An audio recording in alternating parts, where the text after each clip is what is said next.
Hey guys, what's up? GolemMoose1 here, episode 5 of my modded Let's Play series. Today we're going to get started on what I wanted to do last week, which was finally get some Tinker's tools. I think today we'll just focus mainly on one tool.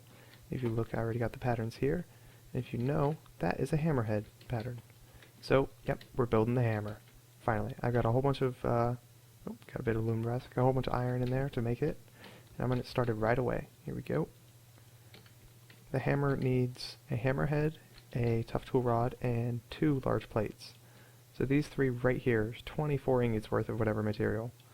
8, 8, and 8, and this is 3. So 27 ingots total. A little expensive, but well worth it. I'm making mine out of iron because I don't have any better metals because it's a bit early. But once I get this and add a couple modifications to it, I'll be able to get some obsidian, and I'll be able to go to the nether and hopefully get some much better metals. Okay, here we go. Click on hammer, put that there, put the 2 large plates, tough rod, and you get your hammer. And then you can also name it for free, and I always name mine Das Hamma. Every time. Just about every time, at least. I'm gonna eat one of my blueberry jelly sandwiches. Okay, there we go. Completely full. Don't have to worry. And the main thing about Tinker's tools is their ability to be modified, which, if you look in Materials and You Volume 2, which you get by taking your Volume 1 book, putting it in the crafting table by itself, which you can get Mighty Smelting if you do that with this one. But open that up, it will tell you about all the different tools. And if you even look, oh, I must have passed hammer. If you look, hammer, enter abilities 3x3, smite 2, which is extra damage against undead, huge durability. Thank God, because it does mine 3x3 every hit, so if it didn't have that, it would just break almost instantly. It tells about all the different tools and things like that you can use. And then it starts telling you about modifiers. So if you take paper, if you make something out of paper, it gives you another modifier, tells you stuff like that, and then here we go. So adding a diamond to the edge of a tool continues to make it more resilient. 500 extra durability, mining level increased to level 3, which is obsidian. So you can actually dig obsidian if you just by adding 1 diamond to any tool, which is great because hey, it's much cheaper than building an actual diamond pickaxe. That's the first thing we're going to do. So I'm going to put a diamond on here, gives it a nice blue edge, gives it plus 500 durability, but now you can mine obsidian. If you look, I can't really show you, but if you look in the tooltip, it says mining level obsidian, but if I don't have that, it's mining level redstone, so we can't dig too much. But it has a really slow mining speed, unfortunately. Here we go. The next thing I want to add, I have to go back all through the book again. Here we go. So I want to add a ball of moss. Attaching moss to a tool infuses it with life. The tool appears to be capable of regenerating wear and tear.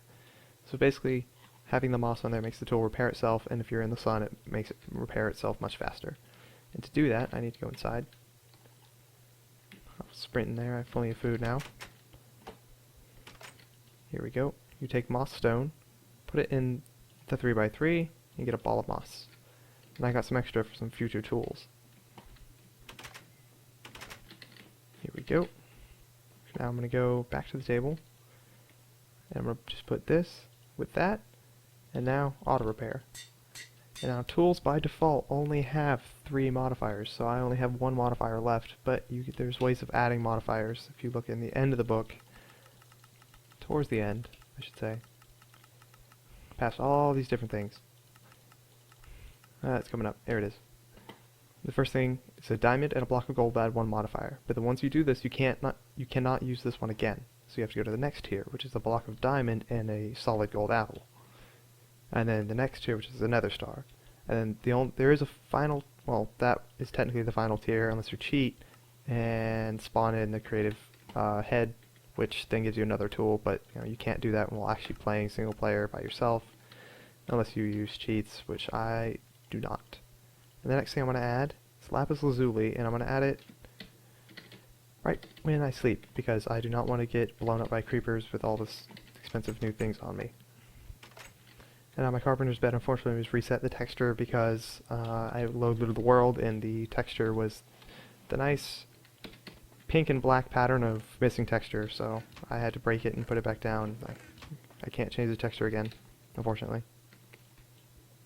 If you look, lapis lazuli, or lazuli, depending on how you say it, I personally say lazuli. This adds fortune or looting depending on the tool, and with a hammer it adds both, which is a little weird. And sometimes you can add extra luck. Not compatible with silky, which is silk touch, which is made by the silky jewel, gives a tool silk touch, which is kind of nice. So it's another easy way to get silk touch. So these basically are like enchanting, but you get specific enchants with actual items instead of having to just get luck of the draw. But the lapis lazuli takes a lot. As you can see, it takes 450 to get full for one modifier. So I'm going to just do this a few times. Excuse the anvil noises, I'm sorry. Here we go. How much do I have? I have 70 out of 450. And it says luck, but I don't really have luck on there. It would tell me if I had fortune on there or not.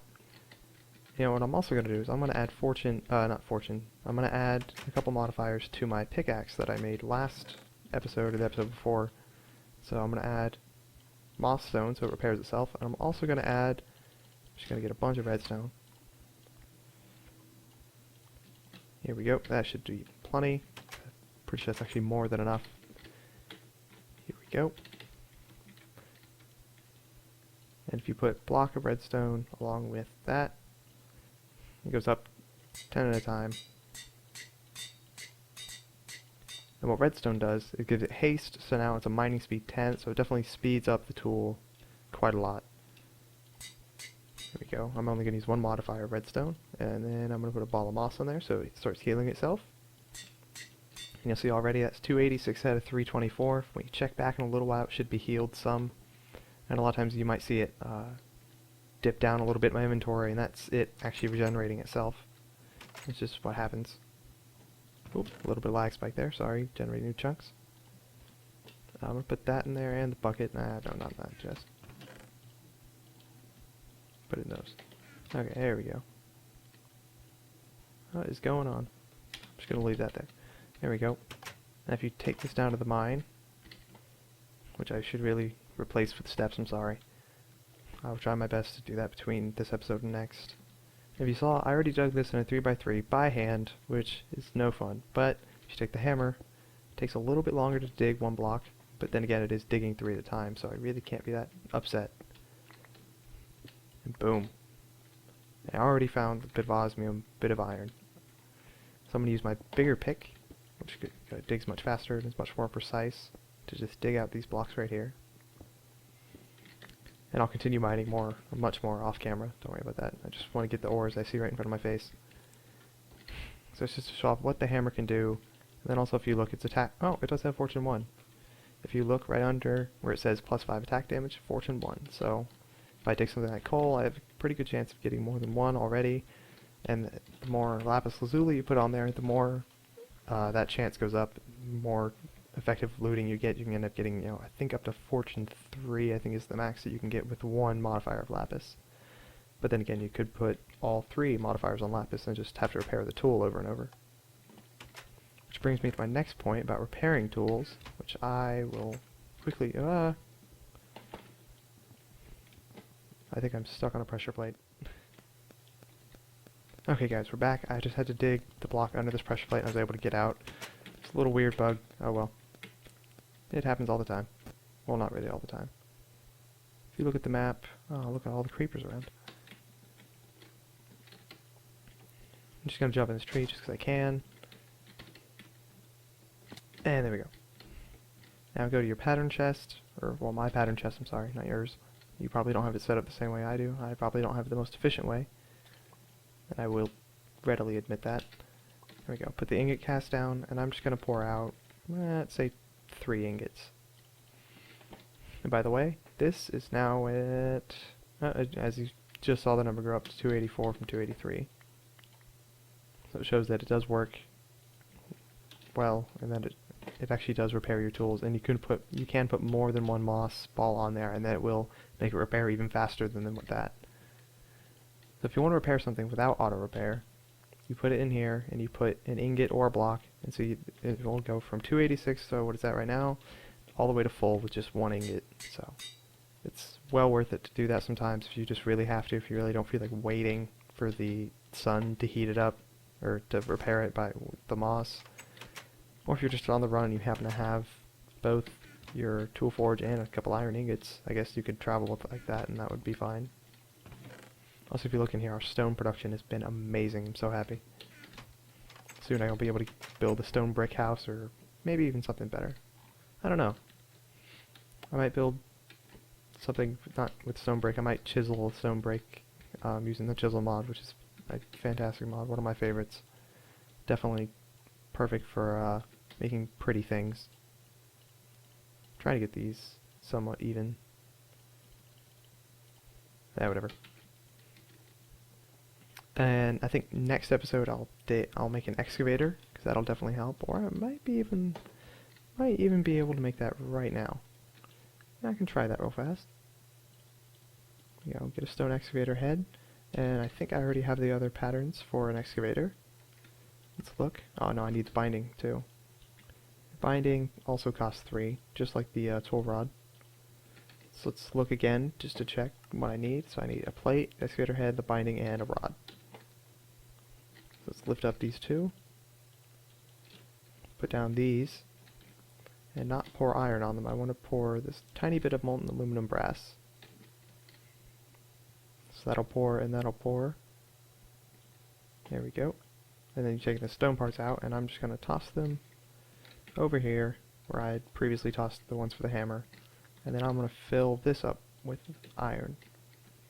So, excavator head, binding, and I'll need the tough rod and a large plate. So large plate, tough rod. I think I'll do the large plate first. And then now the tough rod. And I should have... yeah, I have plenty of iron. Don't gotta worry about it running out in the middle of doing that. Thankfully. You always want to make sure you have enough iron before you pour, or of any metal, because then it's kind of annoying to go back and it's just a pain, I promise. You don't really want to experience it for yourself. I promise you, it is a pain. Okay, here we go. Put those in there, and I'll name this one Das Digga. I do with E or A. Well, the hammer I did with A, I believe. Yeah, so I'll do this one. Das Digga. And I don't have enough moss stone to give this one auto repair. I mean, it is a shovel though, so I should probably give it auto repair if I could. I'll show you real quick how I made all the moss stone, because I did not find any of it, which was annoying, but it wasn't too bad at least. So take a few blocks of cobblestone. I'll need literally just 3.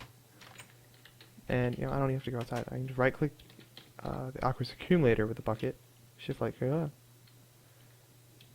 maybe I can't. I'll go outside real fast.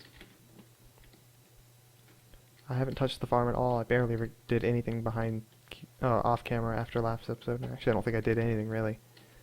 And what you do, so I'm just going to stay on the water because I have to come back. Ah, no, I forgot one piece of it, which is actually important, that the farm is here. So I'll need 1, 2, 3. Yeah, or 4, I guess. Put some seeds back. Okay, here we go. Put the bucket, the wheat, and not the moss stone, the cobblestone in your inventory, and I'll give you a piece of moss stone. Then you do it again. And finally one more time, and then I'll have enough to give the shovel auto repair. I think for the shovel I might even consider it giving it silky, but I need an emerald to do that. And I don't think I have any emeralds currently. I can check. No, I don't. I think next episode I'll work on getting a sorting system set up for this house, or maybe even start on building a new base. One of the two. I don't know. Let me know in the comments which you think I should do first, either make a new base or make a sorting system.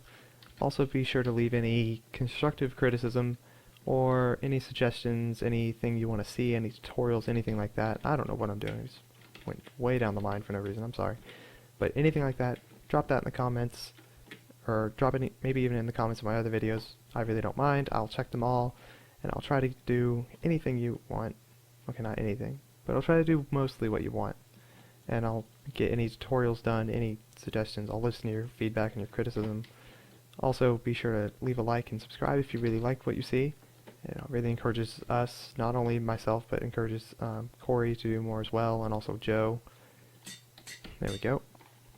So that's I've been Goalie 1. That's been episode 5, getting some Tinker tools set up. Feel free to check out any past episodes if you joined us on this one. Thank you, and adios.